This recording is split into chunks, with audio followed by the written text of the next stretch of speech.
नमस्कार दोस्तों, आइए आज हम लोग पढ़ते हैं बीपीएससी इम्पोर्टेंट टॉपिक से आगे ओजोन के बारे में। आज हम लोग पढ़ेंगे ओजोन के बारे में, जिसका फॉर्मूला O3 होता है। ओजोन का ही दूसरा नाम बोलिए कि O3 होता है। ऑक्सीजन के 3 मॉलिक्यूल्स मिलकर O3 एटम बनाते हैं। ओजोन में हम लोग पढ़ेंगे पहला ओजोन गैसेस के बारे में कि ओजोन गैस क्या है। दूसरा कि कहाँ से उत्पन्न होता है। तीसरा पढ़ेंगे इसका प्रभाव। चौथा पढ़ेंगे कि ओजोन के डिप्लीशन में जो अंटार्कटिका का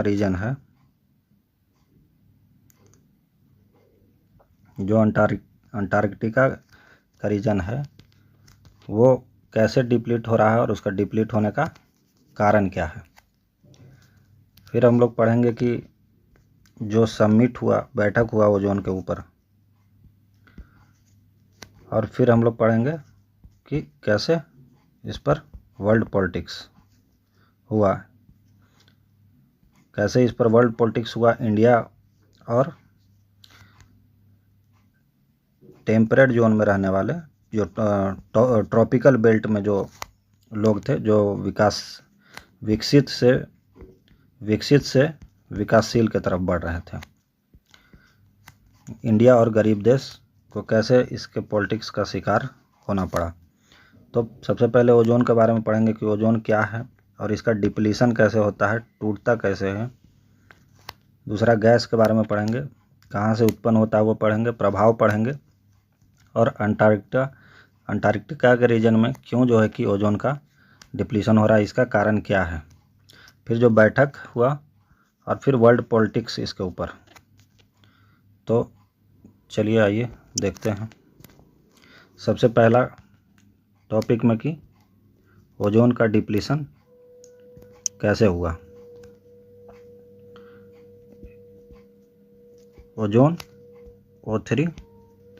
O3 का डिप्लीट मतलब क्षरण होना। ओजोन का क्षरण कैसे शुरू हुआ,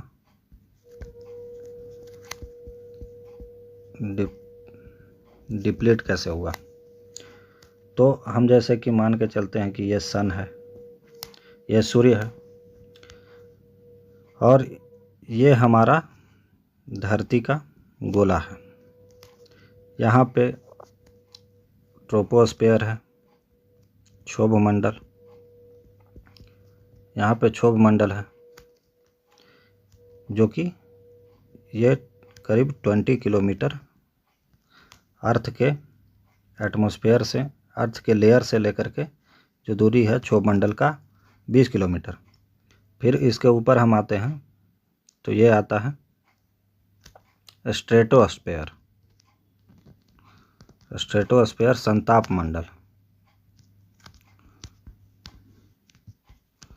संताप मंडल जिसको कहते हैं, इसी को हम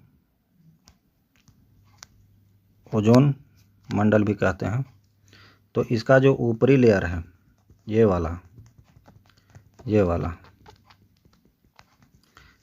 लेयर में करीब करीब यहाँ से लेकर के जो 20 किलोमीटर का रेडियस है, ये 20 किलोमीटर और 20 से 50 किलोमीटर के बीच है। ये टोटल 50 किलोमीटर का दूरी है ये। तो इस लेयर में इसके स्ट्रेटोस्फेयर के निचले लेवल पर, इस लेवल पर O3 पाया जाता है। इसके स्ट्रेटोस्फेयर के निचले लेवल पर, क्योंकि इसके बाद जो है कि यहाँ पे मेसोस्फेयर आ जाएगा। तो यहाँ पे O3 का मॉलिक्यूल पाया जाता है। ये O3 क्या है, एक लेयर बना करके रखे हुए हैं जिन्हें हम ओजोन कहते हैं। लेकिन यहाँ से सूर्य की जब अल्ट्रावायलेट किरणें आती है, यूवी रेज आती है, जो कि कैसा है, पॉइजनस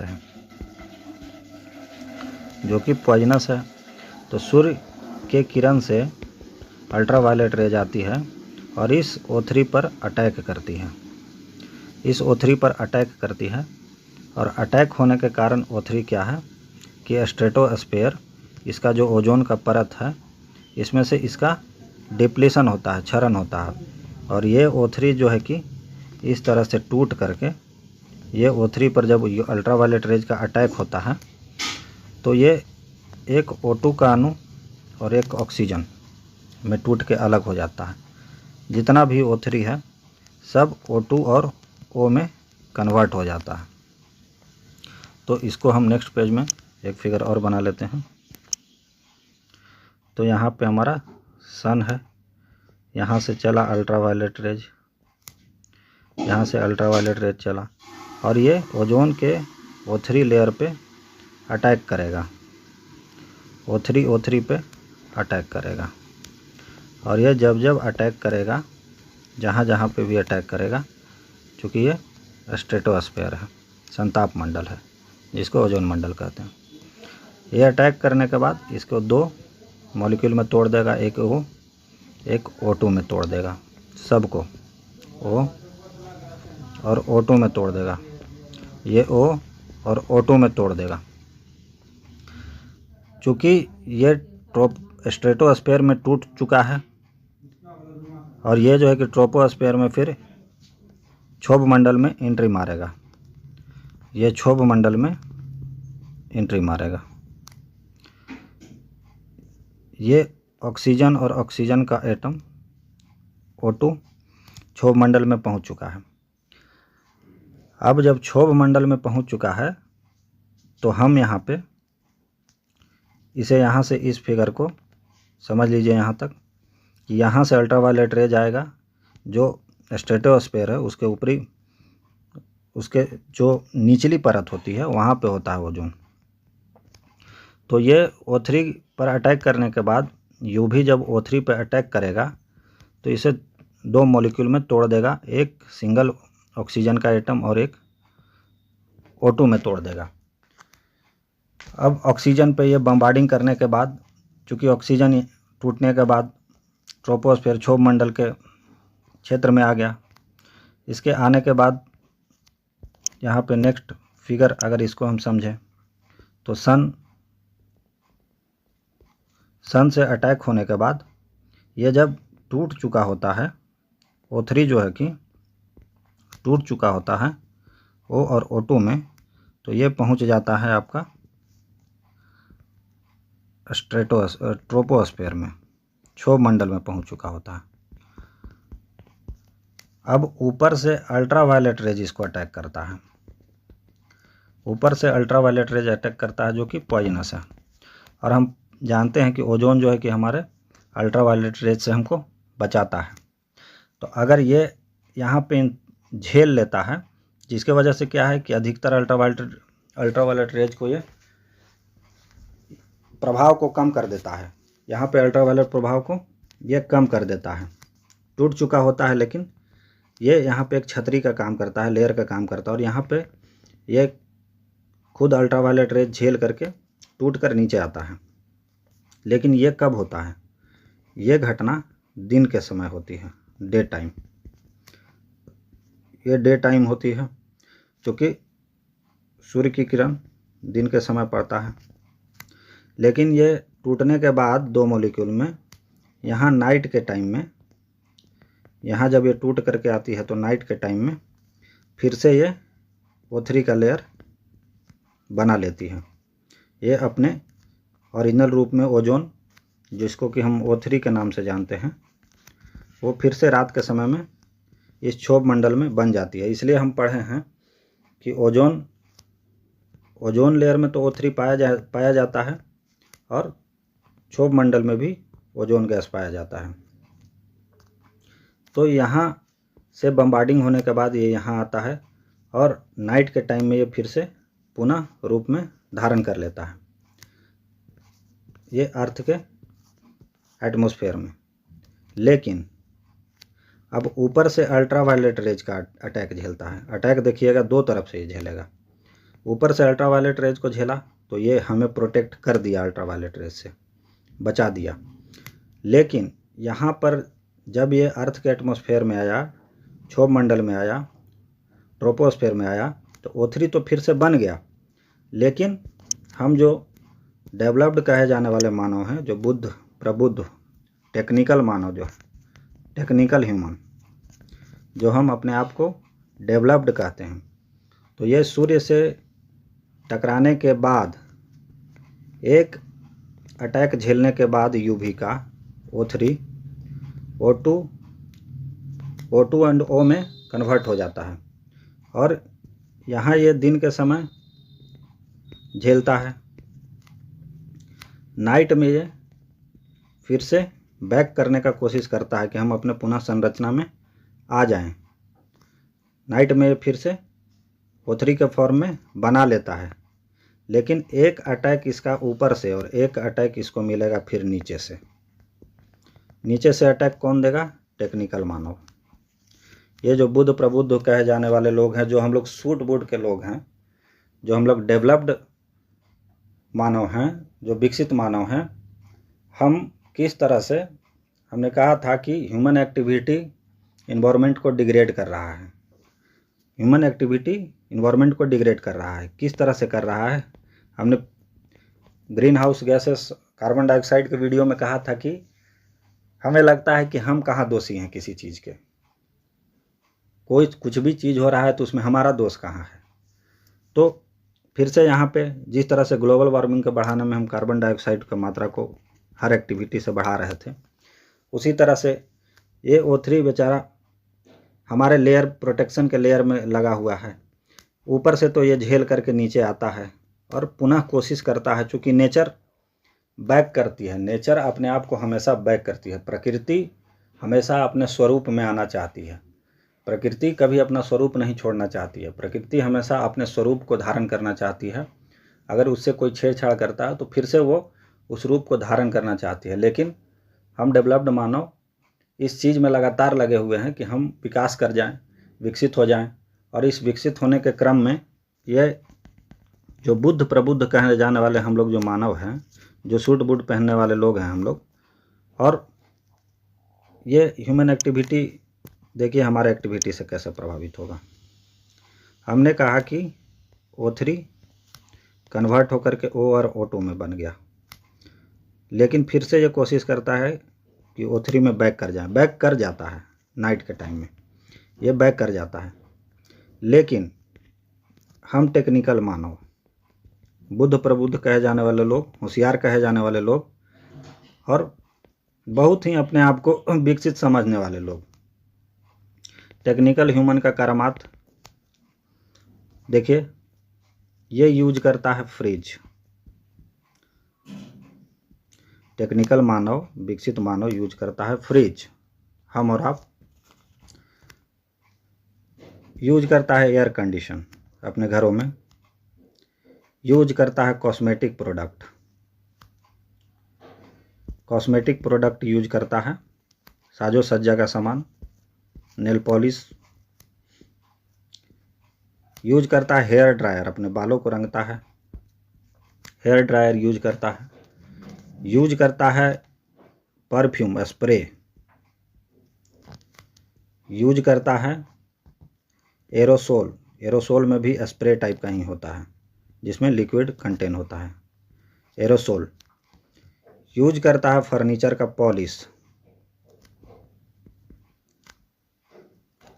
फर्नीचर का पॉलिश। तो हमने क्या कहा कि हम यूज करते हैं फ्रिज, यूज करते हैं AC, कॉस्मेटिक प्रोडक्ट को यूज करते हैं, हेयर ड्रायर यूज करते हैं, स्प्रे यूज करते हैं, एरोसोल यूज करते हैं, फर्नीचर को पॉलिश करने वाला सामग्री यूज करते हैं, और प्रोपोलेंट बोलता है, परफ्यूम टाइप का ही सारा है ये सब। सब स्प्रे जिसमें प्रेशर के साथ लिक्विड और गैस निकलता है, जिसमें प्रेशर के साथ लिक्विड एंड गैस निकलता है। तो ये O3 ऊपर से अटैक झेला, और ये जो बुद्ध कहे जाने वाले मानव हैं, जो होशियार, जो डेवलप्ड सूट बूट पहन करके चलने वाले जो हम लोग हैं, हम यूज करते हैं fridge, AC, cosmetic product, hair dryer, spray, जो मन में आ रहा है यूज कर रहे हैं, क्योंकि हम तो टेक्निकल हैं, हम डेवलप्ड हैं, और हमें इससे कोई मतलब नहीं है कि ये O3 को हम क्या नुकसान पहुंचा रहे हैं। तो ये O3 हमारे प्रोटेक्शन के लिए है, और ये ऊपर से इंसोलेशन अल्ट्रावायलेट रेज का झेलते हुए सूर्य की रोशनी का हमारे पास पहुंचता है O और O2 में टूट कर, और ये पुनः रात के समय में बैक कर जाता है, O3 में बैक कर जाता है। लेकिन हम कहाँ चैन से बैठने वाले हैं, हमें तो ये लगातार निरंतर हम हमेशा बोलते हैं कि हमें तो रुकना ही नहीं है, हमें कभी रुकना ही नहीं है, अपने लक्ष्य पे निरंतर बढ़ते रहना है, और विकसित होने के क्रम में हमें प्राकृतिक चीज़ों से छेड़छाड़ करना है। हमें इससे कोई मतलब नहीं है कि डेवलपमेंट होना चाहिए, लेकिन प्राकृतिक चीज़ों को छेड़छाड़ करके नहीं होना चाहिए, इससे कोई मतलब नहीं है हम टेक्निकल मानव को। और हम लगातार अपने कृत्यों से, कर्तव्यों से इस चीज़ का भरसक प्रयास करते रहते हैं कि कहाँ से हम कार्बन डाइऑक्साइड बढ़ा दें, कहाँ से हम क्लोरोफ्लोरोकार्बन बढ़ा दें। तो हमने कहा कि इस फ्रिज को यूज करते हैं हम, इस AC को यूज करते हैं, और इस यूज करके हम बहुत डेवलप अपने आप को फील करते हैं कि हम बहुत आगे बढ़ चुके हैं।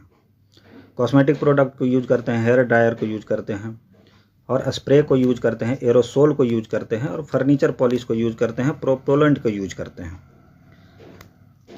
यूज करने से कोई दिक्कत नहीं है, लेकिन ये O3 जब नाइट के टाइम में बना लिया, तो हमारे कृत्यों और कर्तव्यों से, हम विकसित होने के प्रमाण से, ये AC फ्रिज और जो भी cosmetic product, spray, propellant, aerosol,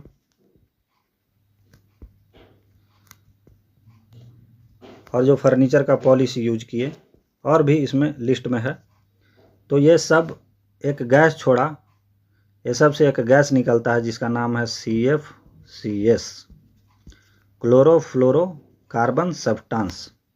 CFCS chlorofluorocarbon substance, chlorofluoro, जिसमें कि ये सभी से निकला क्लोरीन गैस, ये सभी से निकला फ्लोरीन गैस। चूँकि ये भी अर्थ के एटमॉस्फेयर पे है, और ये भी अर्थ के एटमॉस्फेयर पे भरा पड़ा है हमारे कृत्यों से क्लोरीन और फ्लोरीन गैस, जिसको कि ये दोनों जब मिलता है तो इसको फ्रियोन कहा जाता है, फ्रियोन कहा जाता है। यही फ्रिज और AC में यूज होता है, फ्रियोन कहा जाता है, फ्रियोन, FREON, फ्रियोन कहा जाता है। अब इधर से तो अटैक झेल करके आया O3, ऊपर से अटैक झेल करके आता है।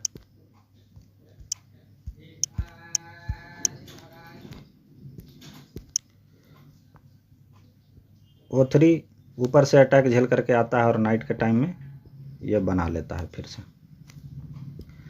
लेकिन हमने जो क्लोरीन गैस को छोड़ा, हमने जो फ्लोरीन गैस को छोड़ा, ये क्या करेगा, अभी तो ये अर्थ के एटमॉस्फेयर पे है, लेकिन हम पढ़े हैं कि गैस हीट होता है, और हीट होकर के किधर जाता है, ऊपर जाता है। और ये भी पढ़े हैं कि 165 मीटर अगर हाइट ऊपर जाता है गैस, तो 1 डिग्री सेल्सियस का टेम्परेचर में बढ़ोतरी करता है, 1 डिग्री सेल्सियस टेम्परेचर में बढ़ोतरी करता है। हर 165 मीटर ऊपर जाने पे 1 डिग्री टेम्परेचर में बढ़ोतरी होता है। तो ये क्लोरीन और फ्लोरीन के गैस ऊपर जाने का इंतज़ार करेंगे, गर्म होकर के ऊपर जाएंगे, और कहीं एक जगह ऐसा आएगा इस ट्रोपोस्फीयर क्षोभ मंडल में कि -80 डिग्री सेल्सियस पर ये जा कर के रुक जाएंगे, ये जा कर के रुक जाएंगे। और रुक करके क्या करेगा, रुक करके वेट करेगा। किसका वेट करेगा? यही O3 जो नाइट के टाइम में अपना आपको फिर से कंपोजिशन बना लिया था, और इधर से जा करके फिर इसको अटैक करेगा। अटैक इस जगह से इसको फिर से अटैक करेगा, और अटैक जैसे ही करेगा तो क्लोरीन कहेगा कि एक ऑक्सीजन को हम सटा कर रखेंगे अपने में, और दोगों को अलग कर देगा। फ्लोरीन भी वही काम करेगा, एक ऑक्सीजन को सटा लेगा अपने में और बाकी 2 ऑक्सीजन को हटा देगा। अब जब लगातार इस चीज़ को झेलने के कारण O3 डबल अटैक झेलते आता है। O3 को डबल अटैक है, एक तो UV से झेला और एक नीचे -80 डिग्री सेल्सियस से -80 डिग्री सेल्सियस पे जहाँ क्लोरीन और फ्लोरीन रुका हुआ रहेगा वहाँ पे ये अटैक करता है फिर इधर से। तो O3 ऊपर से जब अल्ट्रावायलेट रे से अटैक होकर के आया था, ये तो कंपोजिशन नाइट के टाइम में बना लिया था, लेकिन अब ये जो मानव के कृत्य से जो क्लोरीन और फ्लोरीन जिसको कि फ्रियॉन कहते हैं, जो एसी और फ्रिज में यूज होता है, और डिफरेंट टाइप का प्रोपोलेंट और स्प्रे और कॉस्मेटिक प्रोडक्ट और फर्नीचर पॉलिश में यूज होता है। तो फिर ये जो है कि फिर टूट जाता है ऑक्सीजन O2, एक ऑक्सीजन O2 एक क्लोरीन के साथ चला जाता है, और फ्लोरीन भी इसी तरह से तोड़ करके रख देता है। तो चूँकि हम पढ़े हैं कि ओजोन तो तभी हम बोलेंगे जब ऑक्सीजन 3 एटम एक साथ रहेगा। अब ऑक्सीजन 3 एटम एक साथ रहा नहीं, और ये क्लोरीन और फ्लोरीन इस पर लगातार बम्बार्डिंग करके परेशान कर दिया। अब ये O3 कहता है कि अब हम क्या करें, ऊपर से हमको मारा तो हम O और O2 में टूट गए। हम सोचे कि अर्थ के लेयर में आकर के फिर से हम यहाँ पे बना लेंगे, ये हम ट्रोपोस्फीयर में आकर के, क्षोभ मंडल में आकर के हम फिर से बना लेंगे। लेकिन यहाँ हमको फिर से दुख झेलने को मिल गया। किस लिए? क्योंकि क्लोरीन और फ्लोरीन ने हम पे फिर अटैक किया और हमें तोड़ करके फिर से ClO और O2 में तोड़ करके रख दिया। फ्लोरीन मारा तो भी हम O और O2 के फॉर्म में टूट गए। ओजोन को डबल अटैक झेलने के कारण, इस ओजोन को डबल अटैक झेलने के कारण इस ओजोन को एक ऊपर से अल्ट्रावायलेट रेज से और नीचे से है क्लोरीन और फ्लोरीन, जिसे CFCS से जो गैस निकला वो अटैक किया और इस ओजोन को डिस्ट्रॉय कर दिया। ये ओजोन अब ओजोन नहीं रहा, छतरी बन करके। तो ये क्या है? डबल अटैक जो है ओजोन के ऊपर, ये डबल अटैक ऊपर से अल्ट्रावायलेट रेज से और नीचे से जो मैन मेड क्लोरीन और फ्लोरीन CFCS गैस है, इससे ओजोन डिस्ट्रॉय होता है।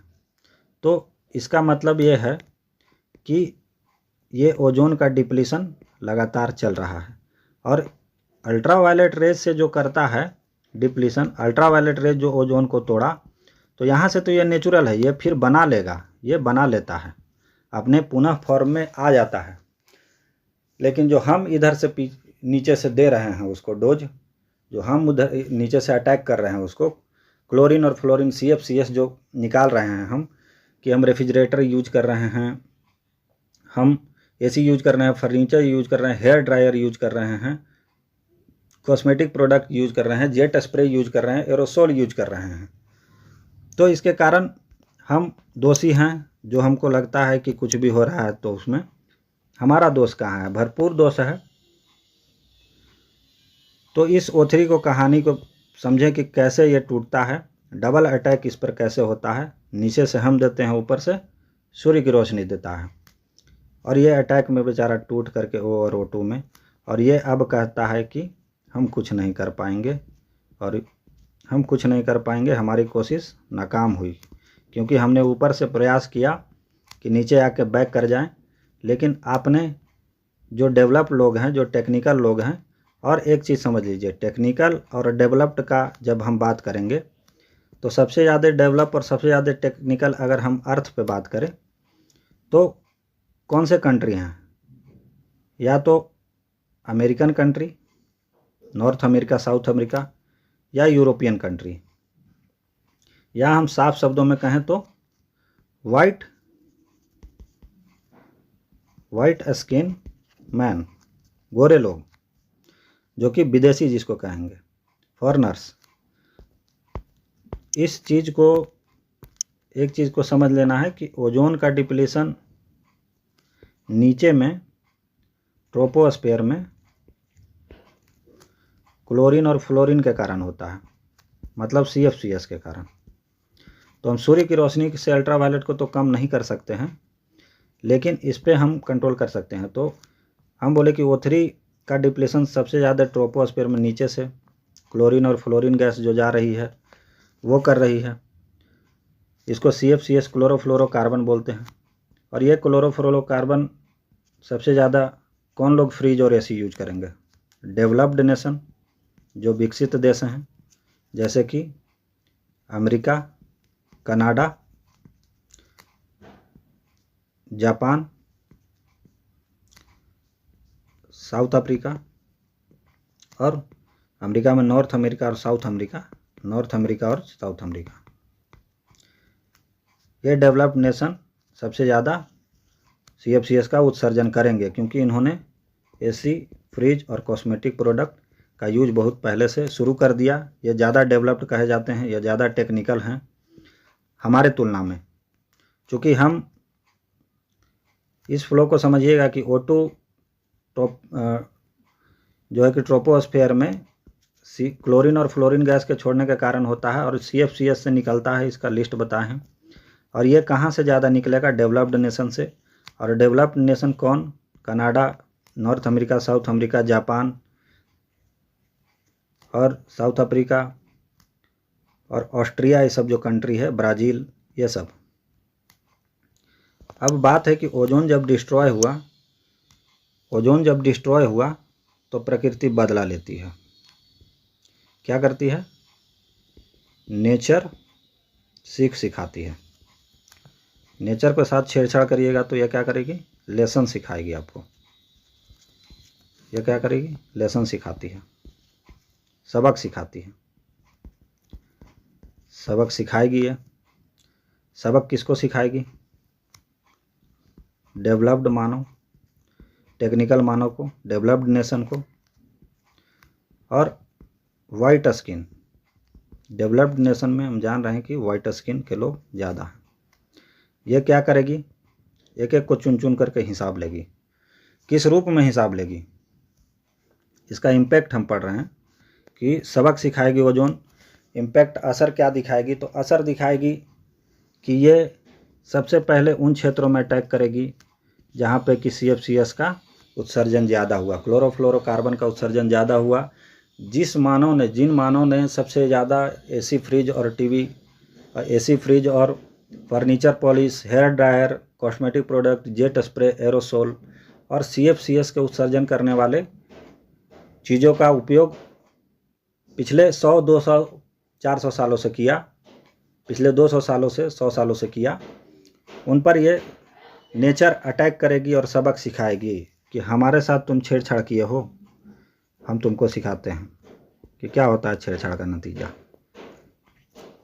ये लेसन सिखाएगी। लेसन के रूप में क्या सिखाती है? पकड़ती है डेवलप्ड नेशन, नॉर्वे, स्वीडन और नॉर्थ अमेरिका, साउथ अमेरिका और कनाडा, ये वाइट स्किन मैन को पकड़ती है और सबसे पहले उनके इम्यून सिस्टम पर, प्रतिरक्षा क्षमता जो है, उन पर हमला करती है। उन पर हमला करने के बाद उनको स्किन प्रॉब्लम करती है और उनको कैंसर जैसी बीमारियां देती है। क्यों? क्योंकि ये ओजोन अल्ट्रावायलेट रेज को रोक रही थी, जिसके कारण ये कैंसर से बच रहे थे, स्किन प्रॉब्लम से बच रहे थे। चूँकि ओजोन टूट चुका है, इसके ओजोन को परत में मोटाई में कमी आएगी, और कमी आने के कारण ये अटैक करेगी किस पे? डेवलपिंग नेशन पे, गोरे लोगों पे, और ये कैंसर का रूप देगी। इम्यून सिस्टम उनके प्रतिरक्षा क्षमता पे हमला करेगी।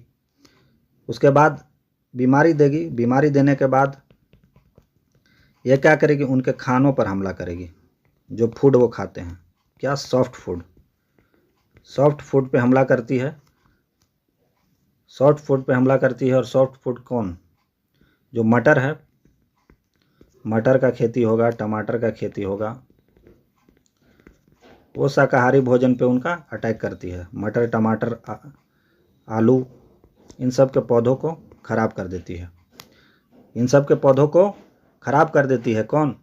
ये सूर्य के से जो अल्ट्रावायलेट रेज आती है, जिसके कारण ओजोन बचा नहीं पाता है, और ये डायरेक्ट आती है और डेवलपिंग नेशन के मैन पे अटैक करेगी, वाइट स्किन पे अटैक करेगी, उनको कैंसर का रूप देगी, उनका इम्यून सिस्टम कमज़ोर करेगा और उनके डीएनए में भी प्रॉब्लम क्रिएट करेगा।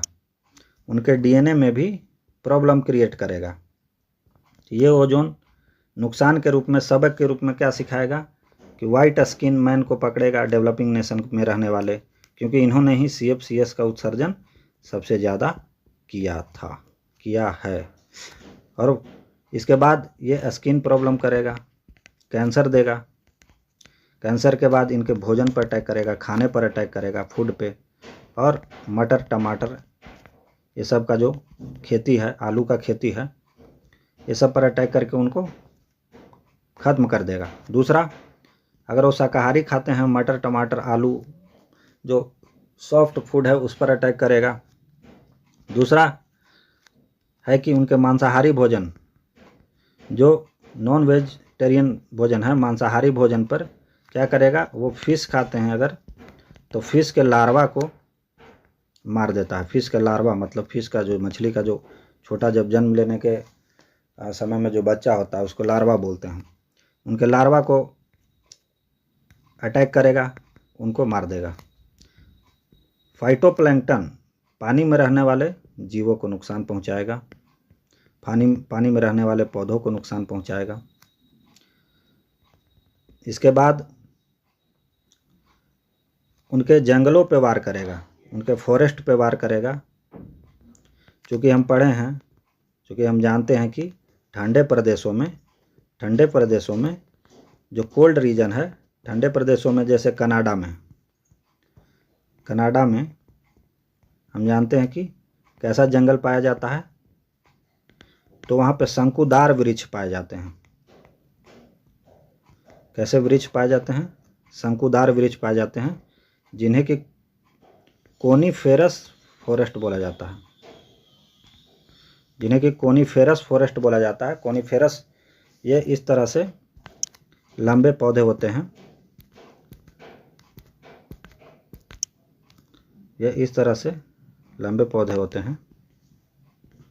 इस तरह से लंबे पौधे होते हैं। और ये कैसे होते हैं? सॉफ्ट होते हैं, मुलायम लकड़ी के बने होते हैं।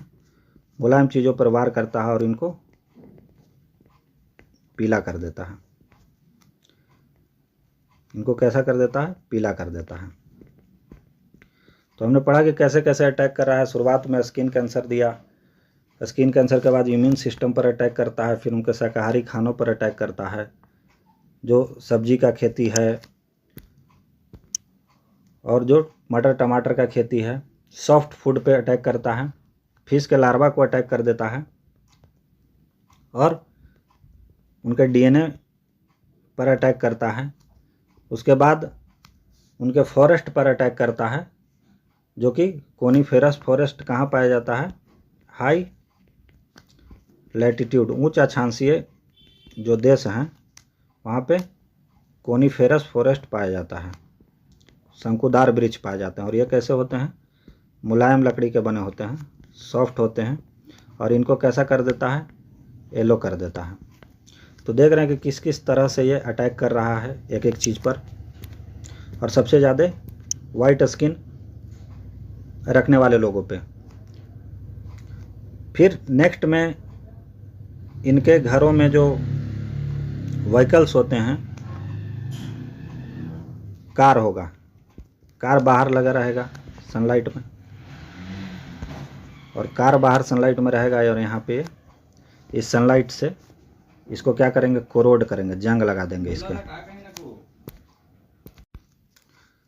ये सनलाइट जो है कि उनके वाहनों पे, व्हीकल्स लगा रहेगा, वाहनों पे उनको जंग लगा देगा, कोरोड कर देगी। उसके बाद ये सब हाई लैटिट्यूड कंट्री में ज़्यादा होगा। क्यों? क्योंकि उनके पास व्हीकल्स ज़्यादा है। नंबर ऑफ व्हीकल्स का बात करें अगर, तो हम डेवलपिंग, अभी हम विकासशील देश हैं और हमारे पास उतना मात्रा में नहीं है व्हीकल्स जितना कि डेवलप्ड कंट्री में है। तो सनलाइट जब असर करेगा तो कोरोड सभी जगह के वाहनों पे करेगा, सभी जगह के वाहनों में जंग लगाएगा। और जो सॉफ्ट फूड पे असर डालेगा वो सभी जगह के फूड पे, लेकिन खासकर ठंडे प्रदेशों में ज़्यादा, ठंडे प्रदेशों में ज़्यादा करेगा। ये इम्यून सिस्टम पर अटैक सारे जगह के लोगों को करेगा, लेकिन वाइट पीपल के तुलना में ब्लैक लोगों को कम अटैक करेगा। क्योंकि हम जानते हैं ब्लैक को क्यों कम अटैक करेगा। जैसे अगर अटैक का बात करें, ओजोन के अटैक का हम बात करें, तो ये सबसे ज़्यादा वाइट पीपल को अटैक करेगा, जो भी प्रॉब्लम देगा गोरे लोगों को। दूसरे नंबर पे ये जो मीडियम कलर के लोग होंगे, जो मीडियम कलर के लोग होंगे इंडिया में, एशियन कंट्री में जो मीडियम कलर के लोग होंगे उन पे अटैक करेगा। और सबसे लोवेस्ट अटैक करेगा तो ब्लैक कलर के लोगों पर अटैक करेगा। क्यों? क्योंकि हम पढ़े हैं कि ये इनमें ब्लैक कलर के स्किन में मेलानिन नामक हार्मोन पाया जाता है, जो कि इनको गर्मी झेलने में और इंसोलेशन को झेलने में मदद करता है। इनके वजह से इनको गर्मी कम लगता है। ब्लैक लोगों को मेलानिन की अधिकता के कारण गर्मी झेलने की आदत होती है, इंसोलेशन ये झेलने के आदी होते हैं। तो अटैक का हम बात करें तो सबसे ज़्यादा अगर अटैक होगा इससे तो वाइट पीपल, और वाइट पीपल कहाँ रहते हैं? डेवलपिंग नेशन में। गोरे लोगों की संख्या European country, north America, south America और कनाडा में ज़्यादा है।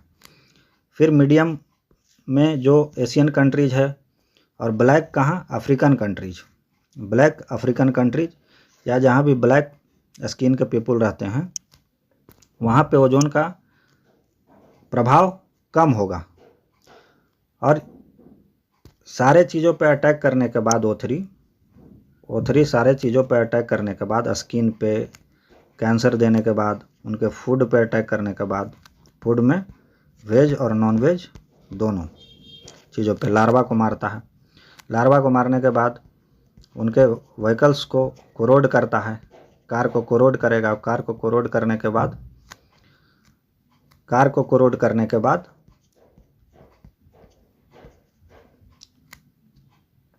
एटमॉस्फेरिक टेम्परेचर,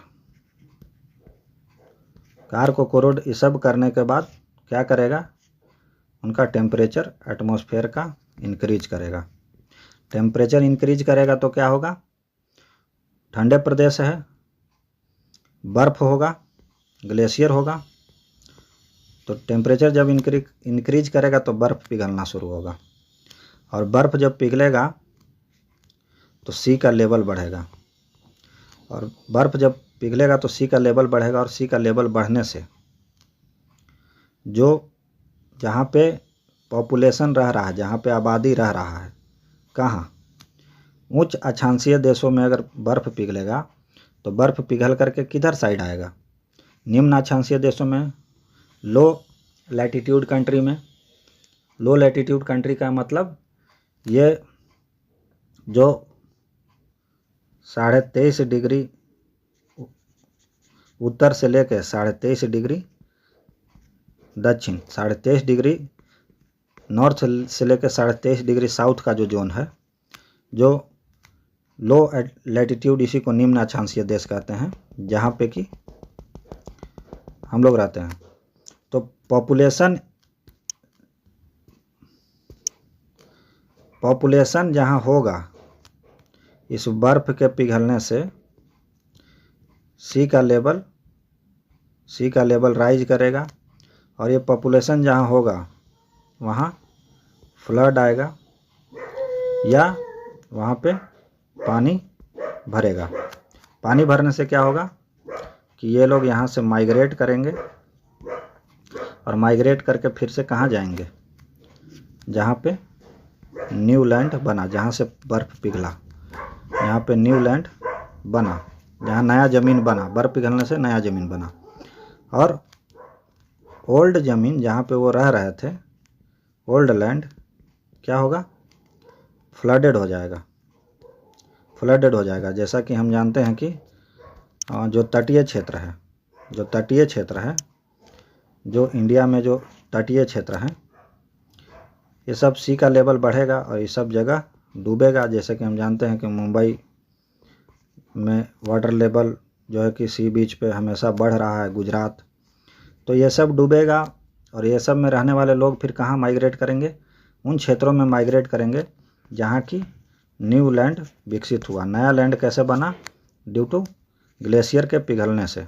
ग्लेशियर क्यों पिघला, क्योंकि ओजोन जो CFCS गैस है, ओजोन के टूट जाने के कारण अल्ट्रावायलेट रेज ने टेम्परेचर, अल्ट्रावायलेट रेज सीधे अर्थ पर आया और स्किन में प्रॉब्लम किया, उनका इम्यून सिस्टम डिस्टर्ब किया, DNA को डिस्टर्ब किया, DNA को डिस्टर्ब किया और उनके भोजन को डिस्टर्ब किया, मांसाहारी शाकाहारी दोनों, और उनके व्हीकल्स को करोड किया।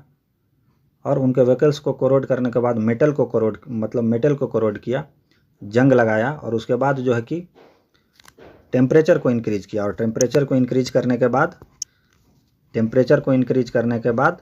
जो है कि ग्लेशियर पिघला और इस ग्लेशियर के पिघलने से नए लैंड का निर्माण हुआ। लेकिन पुराना लैंड, ओल्ड लैंड जो है कि डूबेगा, और ओल्ड लैंड डूबेगा तो लोगों का माइग्रेशन वहाँ से बढ़ेगा और माइग्रेट करके वो लोग फिर नए लैंड पर जाएंगे। और इस तरह से माइग्रेशन में प्रॉब्लम होगा, लोगों को माइग्रेट करना पड़ेगा। और सी लेवल निरंतर बढ़ रहा है, जैसा कि हम न्यूज़ आर्टिकल में हमेशा पढ़ते रहते हैं कि कुछ सालों में जो न्यूयॉर्क है, न्यूयॉर्क सिटी डूब जाएगा। और इंडिया में अगर सबसे पहले कोई डूबेगा तो मुंबई, उसके बाद गोवा जो तटीय क्षेत्र, फिर गुजरात। ये एकाएक से नहीं होगा, ये कोई रातों रात होने वाली घटना नहीं है, लेकिन इसमें रेगुलरली इंक्रीज हो रहा है। हम आते हैं कि CFCS गैस के बारे में हम इसका सेकंड पार्ट लेकर के आते हैं।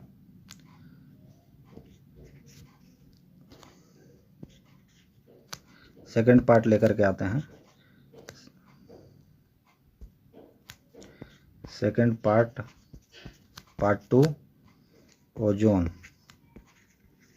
को देखें। उसमें हम आ रहे हैं कि CFCS गैस के लिस्ट में कौन कौन है। और अगर स्पीड स्लो लगती है आपको, अगर स्पीड आपको स्लो लगती है इस वीडियो की, तो आप 1.5x पे, आप स्पीड 1.5x पे सुन सकते हैं।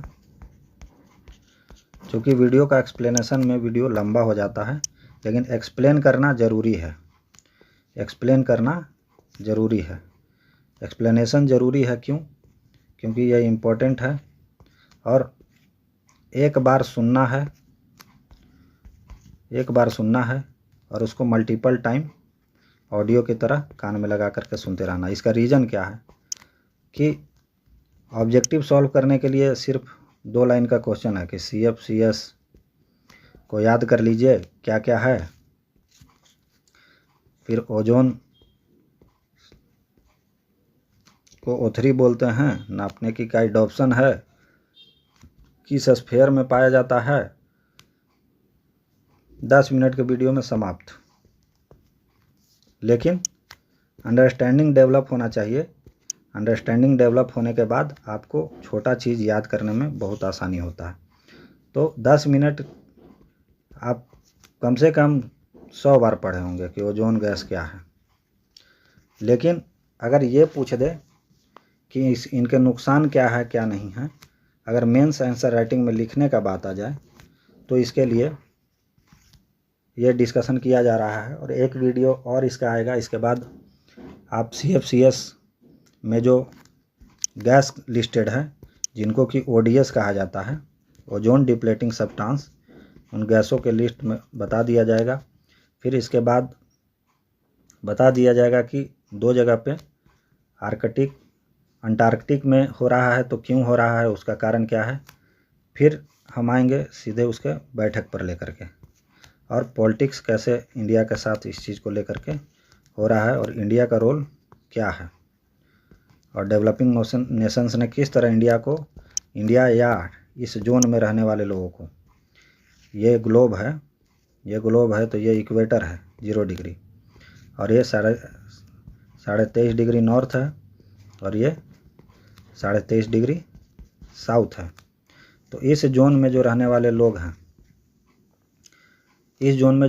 लोग हैं, इस पर कैसे CFCS को लेकर के प्रतिबंधित करने का, और इन पर आरोप लगाया गया कि CFCS को आप बंद करिए, चूँकि डेवलपिंग नेशंस जो डेवलप्ड नेशन हैं, उन्होंने CFCS को ज़्यादा उत्सर्जन किया। लेकिन जब बाध्यकारी नीति का बात आया गया तो इस जोन में जो ट्रॉपिकल बेल्ट है, इसको उष्णकटिबंधीय क्षेत्र बोलते हैं, इसको ट्रॉपिकल बेल्ट कहते हैं, और मैक्सिमम सघन आबादी इसी के बीच में है, इसी के बीच में सारा आबादी है, क्योंकि यहाँ पे हर चीज़ अकॉर्डिंग टू ह्यूमन है, टेम्परेचर से लेकर के सब चीज़ ह्यूमन के अकॉर्डिंग है। यहाँ पे लाइफ एग्जिस्ट ज़्यादा अच्छे से करता है।